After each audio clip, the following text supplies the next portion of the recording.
एकेडी counselling की round 3 की choice filling finally तुम्हारे स्टार्ट हो चुकी है। काफी सारे बच्चों का डाउट आ रहा था कि भैया हमें कुछ गलत कॉलेज अलॉट हो गया, फिर हमें कोई कॉलेज अलॉट नहीं हुआ है, हम क्या कर रहे होंगे, अब क्या हम इसके बाद चॉइस फिलिंग नहीं कर पा रहे होंगे। तो देखो सिंपल चीजें, जो राउंड 3 की चॉइस फिलिंग होने वाली है तुम्हारी last round of choice filling है, जहां पे तुम कुछ भी चॉइस फिलिंग में अपनी अल्ट्रेशन कर पा रहे होगे, चेंज कर पा रहे होगे, एडिट कर पा रहे होगे।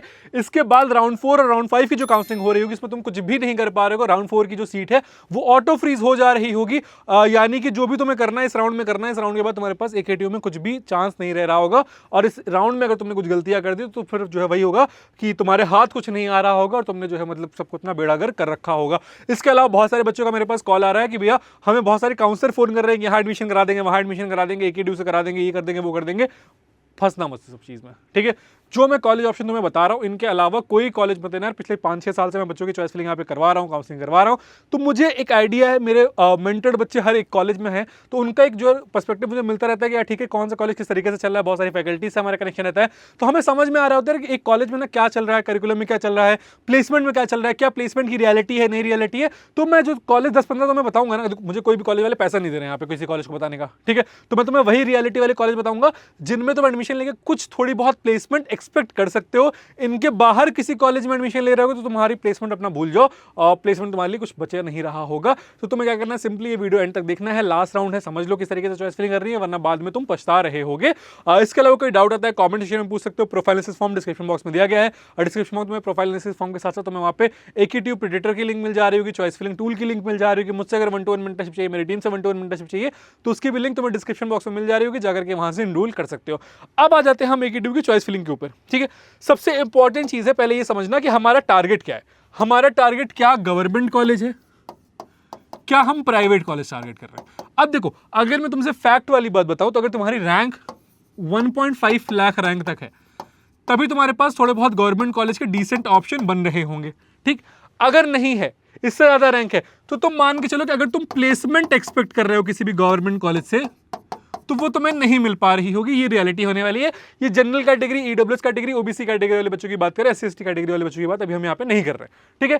तो यहाँ पे तुम्हें प्लेसमेंट नहीं मिल पा रही होगी। अब तुम गवर्नमेंट कॉलेज किस केस पे ले रहे होगे, अगर इससे ज्यादा रैंक है, तुम गवर्नमेंट एग्जाम की प्रिपरेशन कर रहे हो, ठीक, या फिर तुम्हारी फाइनेंशियल कंडीशन ठीक नहीं है, तुम ऑफ कैंपस ट्राई कर लोगे और तुम किसी गवर्नमेंट कॉलेज में बस इसलिए एडमिशन ले रहे हो क्योंकि तुम्हें अपनी डिग्री कंप्लीट करनी है और तुम्हें एक डिग्री चाहिए, ठीक है। तो सारे सिनेरियोज मैंने तुम्हें बता दिए कि किस केस में किस बच्चे को कौन सा कॉलेज लेना चाहिए। अगर तुम्हारी रैंक 1.5 लाख तक है, तुम गवर्नमेंट कॉलेज देख सकते हो, नो डाउट तुम्हारे पास गवर्नमेंट कॉलेज के ऑप्शन ठीक ठाक हो जा रहे होंगे। 1.5 लाख से ज्यादा है तो तुम्हारे पास जो भी गवर्नमेंट कॉलेज मिल रहे होंगे, वहां पे तुम्हें प्लेसमेंट की अपॉर्चुनिटी उतनी ज्यादा नहीं मिल रही होगी, वही मिल रही होगी 2.5, 3, 3.5 वाली प्लेसमेंट मिल रही होगी, और बहुत सारे कॉलेज में वो भी नहीं मिल रही होगी। मैंने एक डिटेल वीडियो बनाया हुआ था गवर्नमेंट कॉलेज का, जा करके चेकआउट कर लेना, ठीक है। तीसरे वो बच्चे हैं जिनको गवर्नमेंट एग्जाम या फिर फाइनेंशियल जिनकी कंस्ट्रेंट है, उनको अपना भाई मजबूरी है मेरी, तो मैं गवर्नमेंट कॉलेज ही ले रहा हूँ, ठीक है। इसके बाद मैं आ जाऊंगा प्राइवेट कॉलेज पे, ठीक है। अब प्राइवेट कॉलेज में ना मेरे पास गिन चुन के 7 से 8 कॉलेज का ऑप्शन है। कॉलेज मेरे पास बतेरे पड़े हुए हैं एकेडमी में, ठीक है, बट वो कॉलेज जिनसे मुझे कुछ थोड़ी बहुत प्लेसमेंट की उम्मीद है, वो 7 से 8 ही है। इसके अलावा मैं कोई भी कॉलेज नहीं चूज कर रहा हूँ, ठीक है। सिंपल सी चीज है। अब अगर तुम्हें अपनी चॉइस फिलिंग वेरीफाई करनी है, पहले समझ लो कहां से वेरीफाई कर सकते हो। सिंपली तुम्हें क्या करना है, इस चॉइस फिलिंग टूल पे जाना है, अपनी जो भी रैंक आ रही है, सपोज तुम्हारी रैंक 1,90,000 है, ठीक है, तुमने 1,90,000 अपनी रैंक डाल दी, अपनी कैटेगरी चूज कर ली, ये लिंक तुम्हें डिस्क्रिप्शन बॉक्स में मिल जा रही होगी, ठीक है। अब मुझे यहाँ पे राउंड 3 की चॉइस फिलिंग करनी है। मैं क्या करूँगा, राउंड 3 चूज करूँगा, और यहाँ पे मैंने एग्जाम चूज कर लिया, जेमेन, और मैं यहाँ पे जनरेट चॉइस लिस्ट कर दूंगा। अब मेरे पास यहाँ पे वो सारे ऑप्शन आ जा रहे होंगे जो मुझे एकेटीयू की काउंसलिंग में मिल रहे हैं, ठीक है। अब मैं यहाँ पे क्या करूँगा, जो भी मैंने चॉइसेस फिल करी हुई हैं उसको यहाँ पे सेलेक्ट करूँगा, ठीक है, या मैं अभी डायरेक्टली सेलेक्ट यूजिंग यही करता हूँ, और मैं जनरेट चॉइस लिस्ट पे जाऊँगा। अब मुझे जो कॉलेज नहीं मिल रहा है, मुझे वो रेड में दिखा रहे होंगे, बट जो कॉलेज मुझे अलॉट हो सकता है वो मुझे यहाँ पे ग्रीन में दिख जाएगा। जैसे AITH कानपुर मेरे पास ऑप्शन है, वहाँ पे मुझे पास IT का ऑप्शन बन जा रहा होगा। राजकीय इंजीनियरिंग कॉलेज बांदा में मेरे पास IT का ऑप्शन बन जा रहा होगा। अम्बेडकर नगर में मेरे पास IT का ऑप्शन बन जा रहा होगा, ठीक है। प्राइवेट में बात करोगे तुम्हारे पास प्राइवेट में फिर जीएल बजाज का ऑप्शन आ जा रहा होगा। देखो प्राइवेट में अगर मैं बात करूंगा तो जीएल बजाज में मेरे पास CSE रिलेटेड का ऑप्शन आ जा रहा होगा, BIT झांसी में मेरे पास केमिकल का ऑप्शन आ जा रहा होगा। तो यानी कि मुझे वो सारे कॉलेज ऑप्शन यहाँ पे दिख जा रहे होंगे जो मुझे मिल सकते हैं और मुझे उसमें कौन सी ब्रांच मिल सकती है ये भी बता देगा, और इसके बेसिस पे मैं अपनी जाकर के चॉइस फिलिंग कर लूंगा और मुझे एक अच्छी चॉइस फिलिंग ऑर्डर अपना मिल जा रहा होगा। साथ में मैंने तुम्हें यहाँ पे प्राइवेट का एक अलग से भी चॉइस फिलिंग ऑर्डर दे दिया है, यहाँ पे लिंक तुम्हें डिस्क्रिप्शन बॉक्स में मिल जा रही होगी, जहां पे मैंने ब्रांच बता दी तुम्हें किस सीक्वेंस में फिल करना है, किस सीक्वेंस में तुम अपना कॉलेज ऑप्शन रख रहे होगे और क्या सीक्वेंस तुम्हारा होगा, ये भी मैंने तुम्हें यहाँ पे बता दिया है। ये कंप्लीट शीट तुम्हें मिल जा रही होगी, डिस्क्रिप्शन बॉक्स में इसकी लिंक मिल जाएगी, ठीक है। तो इन दोनों का यूज करना और इसके बेसिस अपनी चॉइस फिलिंग कर लेना, क्योंकि देखो सबसे इंपॉर्टेंट यही है। इसके अलावा अगर तुम्हें लगेगा तुम्हें मुझसे 1-to-1 मेंटरशिप की जरूरत है तो यहाँ पे मेंटरशिप में आओगे, तुम्हारे पास यहाँ पे मेंटरशिप प्रोग्राम लाइव है, बट ये सिर्फ और सिर्फ आज रात तक के लिए लाइव है और बहुत होगा तो कल आफ्टरनून 12 PM तक ही लाइव रहेगा। इसके बाद ये मेंटरशिप का प्रोग्राम क्लोज हो जा रहा होगा, तो तुम्हें लगता है तो तुम जाकर के यहाँ पे एनरोल कर सकते हो और हम यहाँ पे तुम्हारी चॉइस फिलिंग कर देंगे। ऑलरेडी हमने 400-500 बच्चों की चॉइस फिलिंग कर रखी है इस राउंड में, ठीक है। तो सिंपल चीज़ है, हम यहाँ पे अब आ जाएंगे और मैं इसको प्रेजेंट करता हूँ, तुम्हें कॉलेज ऑप्शन बताते हैं। देखो अब सिंपल चीज़ है, अगर मैं गवर्नमेंट कॉलेज प्रेफर कर रहा हूँ, ठीक, अगर मैं गवर्नमेंट कॉलेज प्रेफर कर रहा हूँ तो सबसे पहले मैं IIT लखनऊ को रखूंगा। मैं बार बार ये वीडियोस इसीलिए बना रहा हूं क्योंकि बहुत सारे बच्चे इतनी सारी चीजें बताने के बाद भी गलती कर रहे हैं। एक बच्चा मेरे पास आया हुआ था जिसने राउंड 1 के बाद SAF ही नहीं पे करा, क्योंकि उसे SAF पता ही नहीं था। बोले भैया मुझे समझ नहीं आया कि SAF पे कैसे करनी है और SAF होती क्या है, और मैंने पे नहीं करा, अब मैं काउंसलिंग से बाहर हो गया, मेरे पास क्या कॉलेज ऑप्शन है। भाई ये गलतियां नहीं करनी है हमें, ठीक है, ये ध्यान रखना। IIT लखनऊ, अब यहाँ पे तुम सेंटर फॉर एडवांस फिल कर सकते हो। थोड़ा सा राइटिंग में मत जाना, राइटिंग वैसी है मेरी डॉक्टर वाली। KNIT सुल्तानपुर हमारा ऑप्शन आ जाएगा, ठीक है। अब कुछ बच्चे इसको फिल करेंगे, कुछ बच्चे इसको फिल करेंगे। मैं बोलता हूं कि KNIT सुल्तानपुर पे जाओ, क्योंकि सेंटर फॉर एडवांस का ओके ही रिव्यू मिला है, बहुत खराब भी नहीं मिला, बहुत अच्छा भी नहीं मिला हुआ है, ठीक है। तो KNIT सुल्तानपुर पे हम आ जाएंगे। KNIT सुल्तानपुर के बाद हम BIT झांसी पे आ जाएंगे, और इन सब की बहुत होगा तो हम CSE रिलेटेड IIT लखनऊ के मैं इलेक्ट्रिकल तक जाऊंगा, मैकेनिकल सिविल देख लूंगा अगर मुझे मैकेनिकल सिविल में इंटरेस्ट आ रहा है तो। और सेंटर फॉर एडवांस कि मैं ठीक है मैकेट्रॉनिक्स वगैरह तक देख सकता हूँ।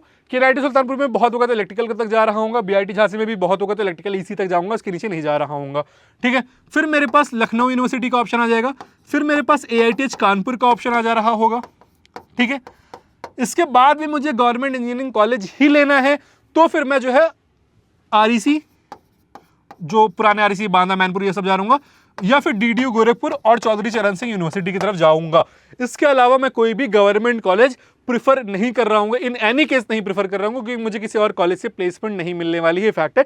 इवन REC में भी अगर मैं जाऊंगा तो मुझे यहाँ पे मैक्सिमम 2.5, 3.5, 4 वाली प्लेसमेंट ही मिल रही हो, तो 2.5, 3.5, 4 इसके ऊपर मैंने डेडिकेटेड वीडियो बनाया हुआ REC का, जाके देख लेना, ठीक है। और वो भी मुझे ऐसे कंपनीज में मिल रही थी जो कि लोकल कंपनीज हो रही होती बहुत, इवन मास रिक्रूटर जैसी जो कंपनीज है, TCS है, विप्रो है, इन्फोसिस है, ये भी RECs में नहीं आ रही होती है। गिनना चुना एक आध दो में आ जाए तो आ जाए, वरना नहीं आ रही होती, ये रियलिटी इन कॉलेज की। DDU चौधरी चरण सिंह यूनिवर्सिटी वैसे ही प्लेसमेंट मतलब बस चल रहा है वाला काम है। तो अगर तुम्हें लेना है गवर्नमेंट कॉलेज तो AITH तक ही लेना, इसके नीचे मत जाना अगर तुम्हारी मजबूरी नहीं है तो, ठीक है। इसके बाद अगर मैं प्राइवेट में आऊंगा, ठीक है, अगर मैं प्राइवेट में आऊंगा तो प्राइवेट में मेरे पास सबसे पहला ऑप्शन AKG का आएगा, अजय कुमार गर्ग, ठीक। दूसरा ऑप्शन मेरे पास GL बजाज का आ रहा होगा, ठीक है, GL बजाज का आएगा। इसके बाद तीसरा ऑप्शन मेरा गलगोटिया का आ रहा होगा, ठीक, गलगोटिया कॉलेज ऑफ इंजीनियरिंग। चौथा ऑप्शन मेरे पास ABS का आ रहा होगा, और ABS का इंजीनियरिंग कॉलेज, बार बार वीडियो में चिल्लाते चिल्लाते थक गया हूं कि ABS इंजीनियरिंग कॉलेज हमें लेना है, ABS IIT नहीं लेना है, ठीक है। ABS IIT हम नहीं ले रहे होंगे, ABS का इंजीनियरिंग कॉलेज लेना है हमें, ठीक है। इसके बाद NIT, GNIOT। अब थोड़ा सा हुआ क्या कि GNIOT NIT का कट ऑफ ऊपर की तरफ गया, मैं तुमसे बार बार बोला था कि डिफरेंस आएगा लास्ट ईयर के कट ऑफ से। क्यों आएगा? क्योंकि सिंपल चीज है यार, जब ऊपर मेरे पास सीट में गैप हुआ, JSS काइट में सीट में गैप हुआ, तो वो गैप किसने फिल किया? AKG GL बजाज ने। अब जो वहां पे गैप आया वो GCET ABS ने फिल करा। अब जो वहां पे गैप आया उसके बाद जो गैप क्रिएट हुआ वो NIT और GNIOT मिलकर फिल कर रहे हैं। तो अगर तुम्हारी रैंक 10 लाख प्लस है और फिर भी तुम्हें कॉलेज देखना है, मतलब तुम्हें GNIT वगैरह नहीं मिल रहा है, तो IMS और RK GIT, ये दो ऑप्शन है, दो तुम देख सकते हो। इसके अलावा मैं कोई भी प्राइवेट कॉलेज तुम्हें लेना सजेस्ट नहीं करूंगा, तुम्हारे काउंसलर कितना भी बोल ले, मैं नहीं बोलूंगा तुमसे कि तुम जो है इसके अलावा कोई भी और कॉलेज प्राइवेट में प्रेफर कर रहे हो, क्योंकि यार देखो कुछ नहीं होना है, सिर्फ और सिर्फ तुम्हारा मतलब पैसा बर्बाद हो जाएगा। TFW मिल गई है, तुम्हें लेना था TFW तो बहुत ठीक है, मतलब ले लो, बट इसके अलावा कोई मत लेना, क्योंकि इसके अलावा किसी भी कॉलेज में तुम्हें प्लेसमेंट देखने को नहीं मिल रही होगी। तो गवर्नमेंट मैंने तुम्हें बता दिया, प्राइवेट में तुम्हें बता दिया, ठीक है। अब अगर सिंपल चीज है, मुझे अगर दोनों को मिक्स करके चॉइस फिलिंग करनी है तो किस तरीके से करूंगा? सबसे पहले मैं क्या फिल करूंगा? IIT लखनऊ फिल करूंगा, IIT लखनऊ CSE रिलेटेड, ठीक है। फिर मैं KNIT सुल्तानपुर पे आऊंगा, ठीक, BIT झांसी,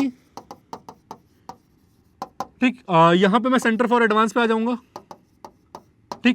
इसके बाद LU CSE से रिलेटेड, ठीक। अब मैं AIT छोड़ के मैं AKG पे आऊंगा, AKG GL बजाज, ठीक, GCET, ठीक है।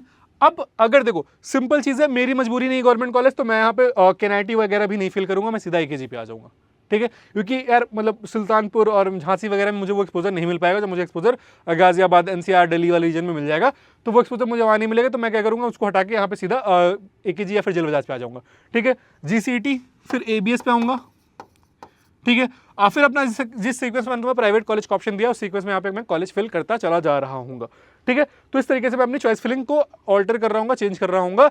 गलत चॉइस फिलिंग कर दी है, कुछ भी कर दिया है, अभी चांस है तुम्हारे पास चॉइस फिलिंग टूल का यूज करना, उसको सही कर लेना। कोई प्रॉब्लम आएगी मुझसे पूछ लेना, कमेंट्स में बता देना। मैं लाइव सेशन कर रहा हूँ, लाइव सेशन में आ जाना और वहां पे हम 1-to-1 डिस्कस कर लेंगे कि तुम्हारे पास क्या चॉइस फिलिंग में प्रॉब्लम आ रही है और उसको किस तरीके से सही करना है तुम्हें, ठीक है। दूसरी सबसे इंपॉर्टेंट चीज क्या है कि एक जो डाउट आ रहा है कि बच्चों को कि भैया क्या कट ऑफ में क्या डिफरेंस जा रहा होगा। देखो सिंपल सी चीज है, जो राउंड 3 का कट ऑफ तुम्हारा आ रहा होगा, राउंड 3 के कट ऑफ में जो तुम्हारे टॉप 1 लाख के अंडर अभी तक कॉलेजेस अलॉट हुए हैं, उनमें ना 2 से 3 हजार रैंक का ही डिफरेंस आ रहा होगा, ठीक है। 1 से 3 लाख वाले जो कॉलेज हैं, यहां पे तुम्हें कहीं ना कहीं 10 से 15 हजार रैंक तक का डिफरेंस देखने को मिल रहा होगा। 3 से 6 हजार वाले जो 3 से 6 लाख वाले जो डिफरेंस है, यहाँ पे तुम्हें 25 के से लेके 50 के तक का डिफरेंस देखने को मिल रहा होगा। 6 से 10 लाख वाले जो कॉलेज ऑप्शन तुम्हें अभी अलॉट हुए हैं, 75 के तक तुम्हें डिफरेंस देखने को मिल रहा होगा। हर में नहीं, कुछ कुछ में देखने को मिल रहा होगा, ठीक है। 10 से 11-12 वाले जो हैं, यहाँ पे तुम्हें 1-1 लाख रैंक का भी डिफरेंस देखने को मिल रहा होगा, जो फाइनल राउंड का कट ऑफ आ रहा होगा राउंड 4 का, तो ठीक है। तो ओवरऑल तुम्हारा ये डिफरेंस अभी रहने वाला है। अगर तुम इस रेंज में हो तो तुम थोड़ा बहुत ये एक्सपेक्ट कर सकते हो कि ठीक है भैया, अगर किसी कॉलेज का कट ऑफ 2,10,000 है, तो चांसेस है कि राउंड 4 में उसका कट ऑफ 2,20,000 हो जाएगा। मैंने 10,000 बोल दिया, मैंने 10,000 नहीं है, 8,000 भी हो सकता है, 12,000 भी हो सकता है, ठीक है। तो ये प्लस माइनस कट ऑफ तुम्हारा ऑलमोस्ट यही रहने वाला है। अगर मैं नेक्स्ट राउंड ऑफ कॉलेज की बात कर रहा हूँ, नेक्स्ट राउंड ऑफ काउंसलिंग की बात कर रहा हूँ कि राउंड 3 राउंड 4 में क्या कट ऑफ जा रहा होगा। अब एक सवाल बच्चों का ये भी आया हुआ है, ये सवाल मैं इसी वीडियो में क्लियर कर दूंगा कि भैया इंटरनल स्लाइडिंग क्या हो रही होती है। इंटरनल स्लाइडिंग बेसिकली ये होता है कि मान लो तुम्हें AKTU में गलगोटिया में CSE डेटा साइंस अलॉट हो गया, ठीक है। अब अगर मान लो AIML में सीट बची हुई है और तुमने AIML पहले फिल कर रखा है, तो तुमसे एक ऑप्शन पूछा जाएगा कि क्या आप इंटरनल स्लाइडिंग के लिए जाना चाहते हो। आप यस करोगे। आपको अगर आपकी रैंक मैच करे, उसके ऊपर कोई रैंक वाला बच्चा नहीं है, तो आपको डेटा साइंस के बजाय CSE AIML मिल जा रही होगी और आप वहां पे कन्वर्ट हो जा रहे होगे। बहुत सारे बच्चों को हम इस तरीके से रिस्क भी करवाते हैं कि भाई ठीक है आपको EC अलॉट करवा दिया और EC के बाद इंटरनल स्लाइडिंग में तुम्हें CSE रिलेटेड अलॉट हो गई। लास्ट ईयर 11-11 लाख रैंक पे गलगोटिया, जेल बजाज जैसे कॉलेज में CSE रिलेटेड अलॉट हुई थी, क्योंकि इंटरनल स्लाइडिंग का डेटा पब्लिक नहीं होता है। तो मैं बोलोगे यहाँ पे लाके प्रूफ दिखा दूंगा कि बच्चे को अलॉट हुई थी, ठीक। तो ये चीज़ है, तुम्हें इस चीज़ का थोड़ा सा ध्यान रखना है कि किस तरीके से हम अपनी टारगेटेड चॉइस फिलिंग करेंगे। और तुम्हें इंटरनल के लिए जाना है, बट इंटरनल में हमेशा एक रिस्क एसोसिएटेड रहेगा, तो तुम किसी एक्सपर्ट से ही बात करके फिर जो है अपनी चॉइस फिलिंग इंटरनल के बेसिस पे करना। बाकी कोई डाउट आता है कमेंट्स में पूछ सकते हो। प्रोफाइल फिजिकल रिपोर्टिंग को लेकर बहुत सारे बच्चों का डाउट आता है कि भाई फिजिकल रिपोर्टिंग के ऊपर डिटेल में वीडियो बना दो, तो फिजिकल रिपोर्टिंग के ऊपर मैं डिटेल में वीडियो बना दे रहा हूँ, जाकर के उसको चेकआउट कर लेना, देख लेना कौन कौन से डॉक्यूमेंट रिक्वायर्ड है और उसके बेसिस पर अपने सारे डॉक्यूमेंट रेडी रखना और फिर जाकर अपनी काउंसलिंग के बाद फिजिकल रिपोर्टिंग कर देना। फिजिकल रिपोर्टिंग कब करनी है? फिजिकल रिपोर्टिंग तुम्हें 4 अगस्त से 7 अगस्त के बीच में करनी हो रही होगी। कुछ भी कॉलेज अलॉट हुआ है, कुछ भी ब्रांच अलॉट हुई है, तुम्हें अगर एडमिशन लेना है तो तुम्हें फिजिकल रिपोर्टिंग करना पड़ रहा होगा, वरना तुम्हारी जो सीट है वो कैंसिल हो जा रही होगी। इसके अलावा कोई डाउट आता है तो कमेंट सेक्शन में पूछ लेना। बार बार ये चीज बार मैं रिपीट कर रहा हूँ। रीजन सिंपल से है कि मैं चाहता हूँ कि तुम्हारे एक परफेक्ट चॉइस फिलिंग ऑर्डर बन जाए और एक अच्छा कॉलेज मिल जाए, जिसे तुम नमन भैया को हमेशा याद रखते रहो। इसी के साथ तुम्हें क्या करना है, कॉलेज को सब्सक्राइब करके रखना है।